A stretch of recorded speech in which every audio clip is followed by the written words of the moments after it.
rəqib olan komandalardan insanlar və sair. Yəni çox da belə onlara həqiqətən məğlub olur. Çünki penaltilərdə uduzdu. Toras gəlir. Toras bu il daha yaxşı gəlir.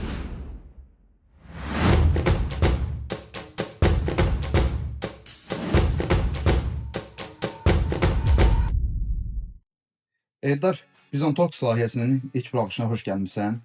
İlk öncə həm özün, həm komanda haqqında bizə qısa məlumat verməni istəyəcəm. Mən İldar Qurbanov, Foras komandasının kapitanıyam. Artıq bu 3-cü il olacaq ki, mən bu turnirə Foras komandasının kapitanı olaraq qoşduram. Ümumi turnirdə isə 4-cü dəfə iştirakım olacaq. Komandam haqqında isə az öncə qeyd etdiyim kimi 2 il turnirdə iştirak etmişik. Bu il isə 3-cü dəfə olacaq. Bir dəfə isə gümüş mükafatçı olduq. Bizon Student Cup haqqında ümumi düşüncələr nələrdir? Turnir səni nə qazandırıb? Bizon Student Cup haqqında ümumi düşüncələrim ondan ibarətdir ki, yəni çox gözəl turnirdir. Bu bizim kimi tələbələr üçün, gənclər üçün bir-birlərinin belə deyək, şəbəkələşmələri, gəncləri tanımaq, öz bacarıqlarını, istedadlarını ortaya qoymaq üçün bir arenadır.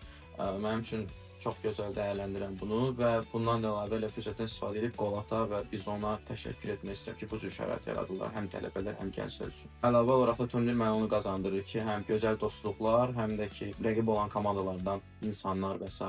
Bu çempionata bağlı gözləntiləriniz nələrdir? Komanda olaraq edərsiniz. Bu çempionatla bağlı gözləntilərim artıq 4-cü dəfədir az öncə qeyd etdiyim kimi qoşuluram və bir dəfə gümüş mükafatçı olmaq mənə bəs etməyib. Özüm rəhbərliyim altında istəyirəm ki, komandam qalib komanda olsun və gözləntimiz də çempionluq. İndiyə qədər Bizon Student Cup'da gördüyün ən güclü və hətta qalan komanda hansı olub? Ən güclü komanda, məncə bunu deyə bilərəm ki, bizim gümüş mükafatçı olduğumuz ildə bizi finalda udmaqlarına baxmayaraq elitar deməyəcəm. Çünki həmin il biz düşünmürəm ki, yəni çox da belə onlara həqiqətən məğlub olduq. Çünki penaltilərdə uduzduq, elə mənim öz səhvimdən. Məncə bu çoxlarının yadındadır. Məncə həmin ilin yarımfinalçısı Oğuz Edu komandası, yəni çox güclü komandaydı mənim düşünürəm. Oyun zamanı səni ən çox çətinliyə salan rəqib oyunçu kim olub? Oyun zamanı məni ən çox çətinliyə salan. Keçən il son turnirdə ələndiyimiz oyunda belə deyim, Kəram deyərdim. Kəram bizi çox çətinə salmışdı. Bu platformadan istifadə edib rəqiblərə nə demək istəyərdin? Rəqiblərimə bu platformadan istifadə edərək onu demək istəyərdim ki, Foras gəlir. Foras bu il daha yaxşı gəlir, daha güclü gəlir. Hər kəsə uğurlar arzulayıram çünki ehtiyacımız olacaq. İndi isə qısa və sürətli suallar olacaq. Çox düşünmədən cavab verəcəksən. 2026 dünya çempionu kim olacaq?